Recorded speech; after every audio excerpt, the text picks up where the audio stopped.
পিলখানা হত্যাকাণ্ডে চাকরিচ্যুত বিডিআর সদস্যদের চাকরিতে পুনর্বহালের দাবি সহ ৬ দফা দাবি নিয়ে আজ ২ দিন যাবৎ ধরে শহীদ মিনারে অবস্থান করছেন সাবেক বিডিআর সদস্য এবং তাদের পরিবারের সহ কিন্তু সবাই এখানে আজকে ২ দিন ধরে এই শহীদ মিনারে অবস্থান করছেন। দর্শক যেমনটি দেখছেন যে এখানে কিন্তু তারা অনেকেই অবস্থান করছেন, কেউ কাফনের কাফন পরে কিন্তু এখানে বাংলাদেশের পতাকা গলায় ঝুলিয়ে কিন্তু এখানে দেখতে পাচ্ছেন, গলায় বেঁধে এখানে অবস্থান করছেন এবং তারা আজ ১২টা পর্যন্ত কিন্তু তাদের যে আলটিমেটাম ছিল সেই দাবি মানার জন্য সরকারকে আলটিমেটাম দিয়েছিল। দর্শক ইতিমধ্যে কিন্তু 12টা বেজে গেছে এবং তাদের যে প্রতিনিধিরা রয়েছে তারা কথা বলার চেষ্টা করছেন সরকারের ঊর্ধ্বতন কর্তৃপক্ষের সাথে।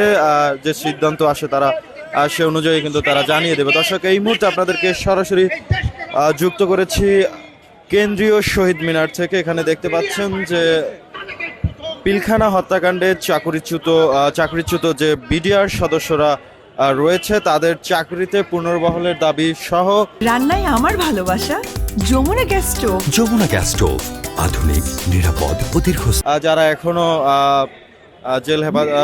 এখনো কারাগারে রয়েছেন তাদেরকে মুক্তি বা তাদেরকে জামিন দেওয়ার দাবিতে কিন্তু আজকে এই মুহূর্তে তারা যে অবস্থান কর্মসূচি পালন করছেন। দর্শক আমরা একটু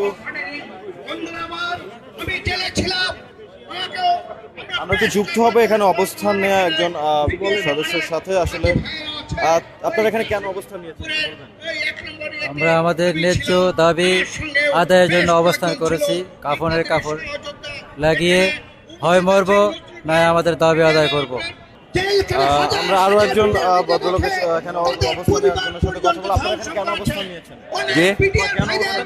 আমরা অবস্থান নিয়েছি আমাদের চাকরি ফেরত পাওয়ার জন্য এবং আমরা 8টি আলটিমেটাম দিয়েছি। কালকে রাত্রে দিয়েছিলাম, কিন্তু ওই আলটিমেটামের কোনো উত্তর এখনো পাই নাই। আমরা যাহাতে চাকরিতে পূর্ণ বহাল হইতে পারি তার জন্য সরকারের কাছে আবেদন করেছি এবং যারা নিরপরাধ জেলে আছে তাদের মুক্তি চাই। আর আমাদের যারা অপরাধ করে নাই তারপর অপরাধ সাজাইছে আমাদেরকে, আমাদের কালো আইনটাকে বাতিল করার জন্য আমরা এখানে বলেছি এবং কিছুক্ষণ পরে আমরা রাস্তায় বার হব, যেহেতু আমাদের অধিকার আদায় করার জন্য। কারণ উপদেষ্টারা আমাদের কোনো কথাই শুনে নাই, আমাদের কোনো উত্তরও দেয় নাই। 12টা পার হয়ে গেছে, আমরা 12টার পরে আমরা আমাদের নেতৃবৃন্দের মাহিন সরকারের আদেশে আমরা রাস্তায় নামবো।